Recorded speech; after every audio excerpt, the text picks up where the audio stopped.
I didn't feel it like a business. I never thought that I need to have more jobs or more content on the platform or I need to have more traffic. I would only put stuff that I felt would be really interesting to my friends. And even if that meant that I didn't post anything for a few days, that was okay and I didn't care. And that is I think what resonated with a lot of people. Accidental inventions have changed the world, from penicillin to X-ray machines. So have several accidental businesses. Imagine a world when more accidental businesses could be developed successfully. Welcome to the Business Developer Podcast, the source of inspiration for business developers, accidental or intentional. By listening to this podcast, you may gain some ideas, inspirations, or food for thought towards your own journey of developing your business successfully, now or in the near future. In today's episode, we shall hear about the story of developing an accidental business. Today's guest is someone who has been there, done that. He started a hobby blog which turned into a flourishing business and then got acquired by one of the leading companies in the domain. I would let our guest Tarun Matta, founder of imjobs.com and hiris.com, tell us all about that. So, without further ado, please join me in welcoming our guest Tarun Matta. Hello Tarun, welcome to the Business Developer Podcast. Thanks for taking out time to join this episode. Hi Sujay, thanks for inviting me. Great, Tarun. Tarun, if you may know, the objective of this podcast is to become a source of inspiration for the listeners, who by listening to the experiences shared by seasoned individuals like you, could gain some ideas, inspirations, or food for thought towards their own journey of developing their business. So, Tarun, to get started, can you please tell us about yourself? Sure. So I am the founder of imjobs.com, which is India's most popular recruiting platform for management professionals. I started the company as a side project back in 2010. It was subsequently acquired by InfoEdge in 2019. InfoEdge is India's one of the largest online classifieds company that runs brands like Naukri, 99 Acres, Jeevan Sathi, Shiksha, etc. That's great. So, what did you do before you started this company and what led you to start this company? Sure. So my personal background is that I did my engineering in computer science from IIT PHU. Worked for a year, went to IIM Indore, and when I graduated, like most fresh graduates, I didn't have a very strong sense of what is it that I wanted to do. So I over next 5-6 years, I switched 7-8 jobs. Just trying to kind of figure out what is it that I liked and wanted to pursue. Worked in all sorts of roles, roles in product, business analysis, marketing, sales, so on. And that's when, I started IM Jobs as a blog, as a side project to help, friends and colleagues and community find interesting job opportunities. Wow, this is so interesting. You started a blog and converted into a successful business. Tarun, imagine, there are 600 million blogs today. And I am sure there are many, many bloggers who might be dreaming of to convert their blog into a successful business. You have achieved, which is a dream for most bloggers, Tarun. What did you do that it turned into a success and that you could set up a business around it? I mean, back then I used to spend a lot of time looking for jobs and I used to switch jobs so often. And whenever I, met friends and colleagues and batchmates, people would ask me about salaries in various companies and which company is hiring. And, those were the conversations that I used to be part of. A lot of recruiters would reach out to me and say, hey, could you refer any of your batchmates or could you just forward it to your institute's mailing list and so on. So what I started doing was that, whichever opportunities that I really liked, and I felt that my friends would also like, I would start posting them on the blog, because the intent back then was not to build it as a business or build it as a large platform. It was just a fun side project, and I would only post jobs that I thought I would also like.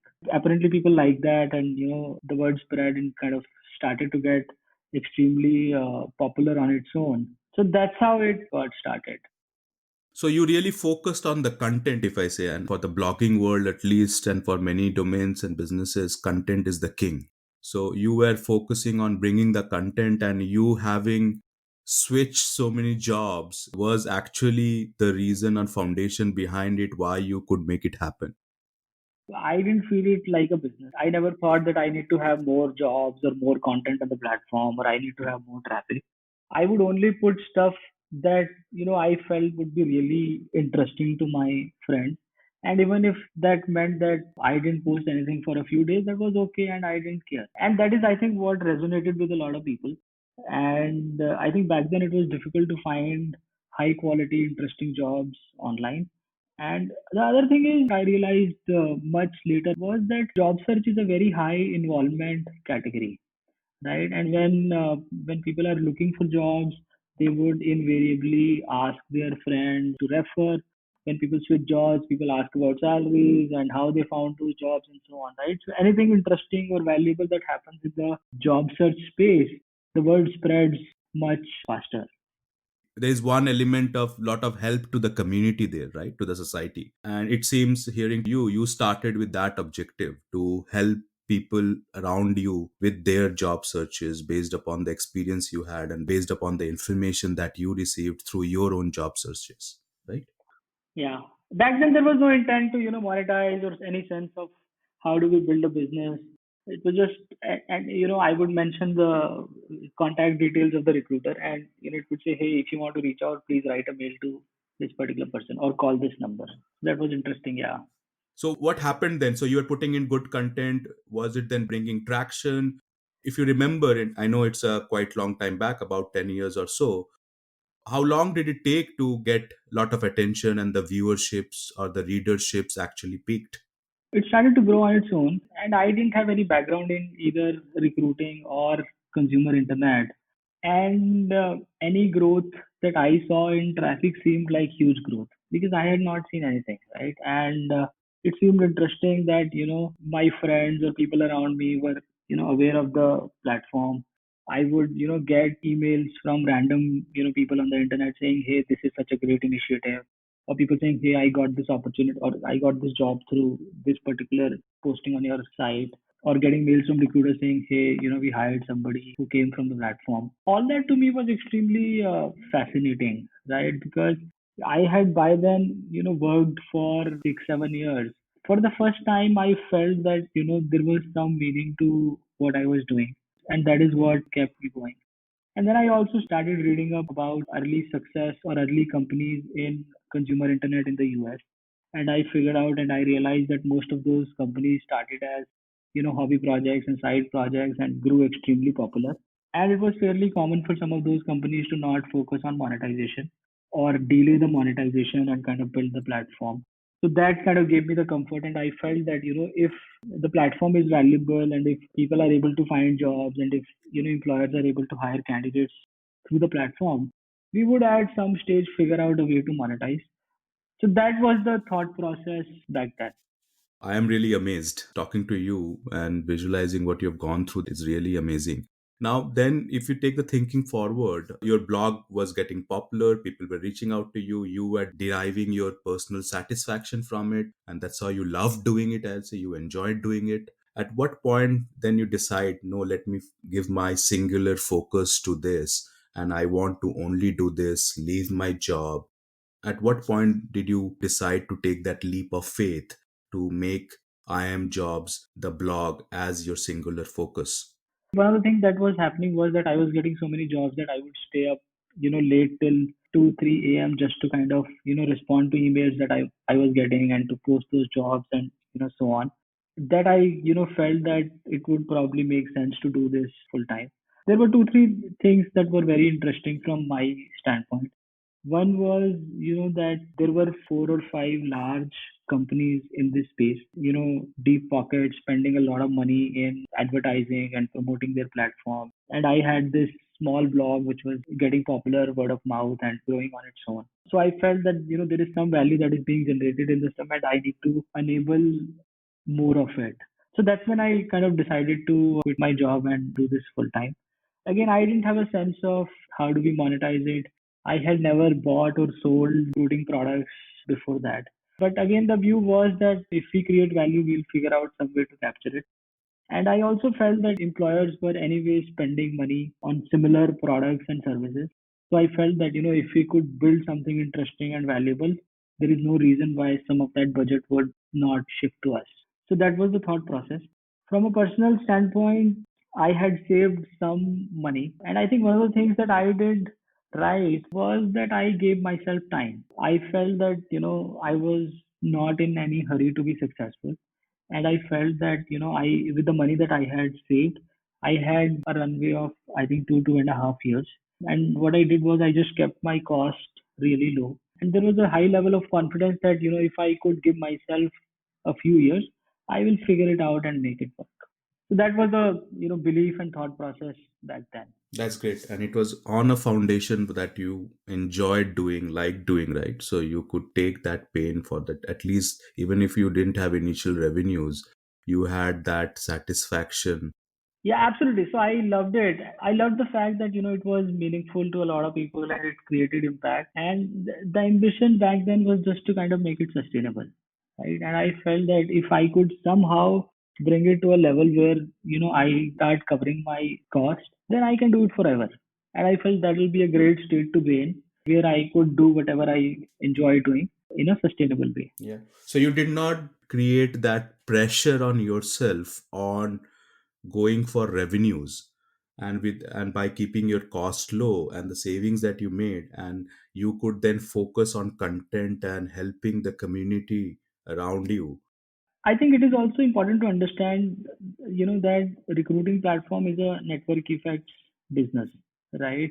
And for some of these businesses, it makes sense to scale faster and scale before you monetize, right? Right. And in a business like this, the platform is more valuable to employers if there are candidates on the platform, and it becomes more valuable to candidates if there are more jobs and more employers on the platform, right? So one side reinforces the other side. Yes. And in a business like this, I felt that it made sense to actually get to a critical mass and get to a scale before we start focusing on monetization. And in hindsight, seemed like a good call that I gave myself a few years to kind of get some of those pieces right. And when we started reaching out to customers, the brand was already built. So what you did, you created a flywheel effect of having the scale first, and then you go for revenues, it will build it up.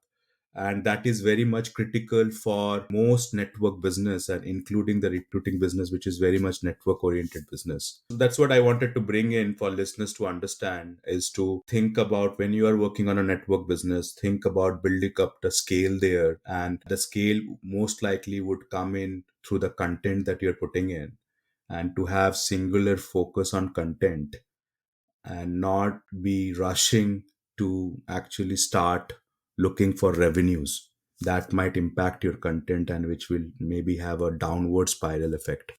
Great, Tarun. How did you start the customers, getting the paying customers? That would be another important part of the story. Right. So, like I was saying, the platform started to get popular.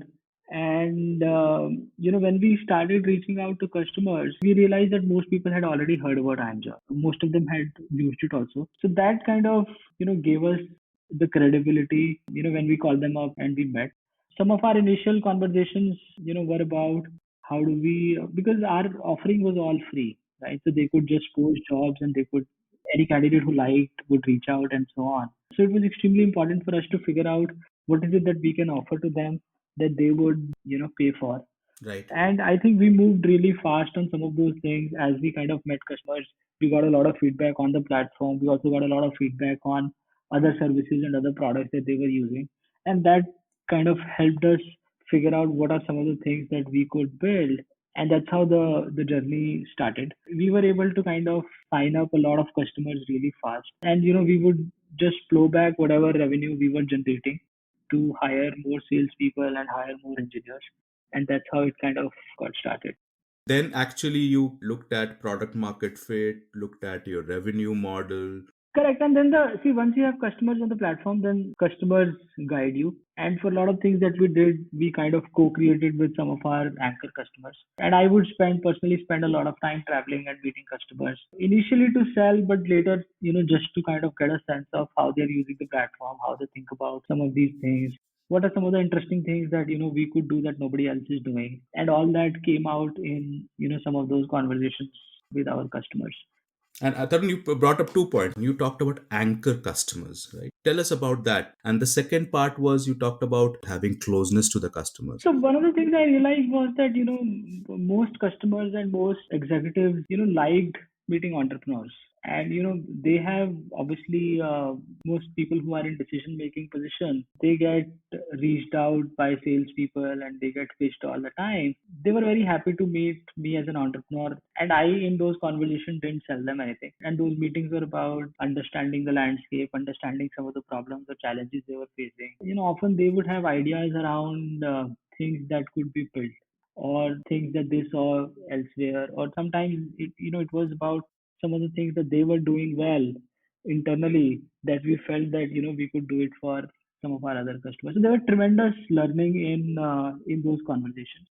And whenever I felt that there was an opportunity to either create a feature or a separate product out of some of those conversations, I would go back to our product team and engineering team, and then we would try to build it and take it to the larger customer base. I felt that there's tremendous value in engaging and building some of those relationships and learning from some of those customers, and then building products to help them and help more customers like those. Amazing story, Tarun. I want to just share a statistics with you that I read. Only 50% of companies live past their fifth anniversary. So there are a lot of companies that drop off at that stage. If you look back, did you get some situations like the difficult situations around the fifth year? In my case, the first few years were harder till we figure out our first few customers and figured out a way to monetize. But all this while, I was extremely cost conscious. And this is something that I was really cognizant of. And I felt that, see, the only way you would run out of business is when you run out of money. And the way to never run out of money is to make sure that your costs are low. And I feel that it's an extremely simple principle. And if you could somehow keep your costs low and keep making progress and moving forward, then you'll probably never run out of business. So we were never at a stage where we were running out of money, right? All this while, as we started to monetize, in fact, we became cash flow positive really fast because our cost was lower. And as the product hit the market and people liked it, the revenue started to grow. But I think once the flywheel started to move, then we never felt that we would ever run out of money. Then, as you moved on, your business started generating momentum. You were setting up a team. Then you reached 10th year. What happened then that a larger company, as you said, decided to take a significant stake in your company? If you can take us through that process. See, my view is that ultimately you have to build for the long term value in the company. And when you build a company, the basic principle is you solve a customer's problem that you can solve at scale in a way which is economically sustainable. And I feel that if you do the right things, build the right products, serve the customer in right way, have the right attention, do it in a way that your costs are less than your revenue, and keep on growing, all options are always available to you, right? And that's how we kind of kept building the company. The other thing is that the company is different from the entrepreneur who started the company, and one must do things which are right for the company and the platform. And I felt that the platform IMJobs and Hirist, which we subsequently built, probably would grow better to be a larger platform as part of Influence rather than being an independent company. So that's how we took that call in 2019. And I feel that it's good for the platform, it's good for the customer because it kind of gives us the resources, distribution, and opportunity to kind of invest back in the platform and make it larger. And what you said there, Tarun, is another very important part. There are two different conundrums, if I can say so. Entrepreneurs treat the business as their baby and have so much emotional attachment and they are very much connected to it. And then you said the other part, that the entrepreneur is different and the company is different, and you need to think what's right for the company. I think both are true. Obviously, there is a very high level of emotional attachment with product or platform or company that you build. But one way to think of it is like the example you give is like your baby, right? So when the baby grows up, the baby walks out, right? Right. And while it might be your baby, the baby is still a different person, right? Yeah. And he or she may have a different path that he or she may pursue, Right. and walks out of the door and leads his or her own life, right? So that's how one needs to think about it. Yeah, I think that's a very practical way of thinking. Yes. Correct. Great, Tarun. I think it was a very interesting discussion with you today. The whole journey that you took us through, how you started from a hobby blog, doing your day jobs, decided to make that blog helpful to the community by bringing in the right content. And then it took it up from there because it was actually helping the community. They keep coming to you, and that actually pushed you to give your singular focus to it, set it up a separate company, starting approaching customers, listening to the customers, getting their feedback. You focused on getting scale first, and then you got into the revenue part of the business, and you achieved speed. With speed, you went back to your customers with their need, and that's how you took it up and converted it into a successful business. And also with the principle of keeping your cost low, thinking that you do not have the right to spend the money that you do not earn. That's the summary I could get from your discussion. Is it well captured, or do you think there is another aspect that we missed out here that you think is important to bring up? No, I think it's very well captured, and I hope your listeners found it interesting and useful. Great, Tarun. If some of our listeners wish to engage with you further and get some more ideas and maybe discuss some of the challenges they are facing, how could our listeners reach out to you? I'm reachable on my email ID, tarun@imjobs.com. I'm also present on most popular social media platforms. So feel free to connect and reach out. That's great, Tarun. Thanks a lot for coming to the Business Developer Podcast. It was really my honor, I will say, to host you on this episode. Thank you very much, and you have a nice day ahead. Thank you, Sujay. Accidental businesses are a reality. It can happen with you too. Also, the principles used or developed in an accidental business could be applied to intentional businesses. Hope this episode has helped you to gain ideas, inspirations, or food for thought to develop your business successfully. Do give me a high five if you like this episode. I would also love to hear your feedback and suggestions for improvement. My contact information is provided in the episode notes. That's it for now. See you again in the next episode of the Business Developer Podcast. Stay happy, healthy, curious to learn, and watch out. You may be developing the next accidental business. Bye for now.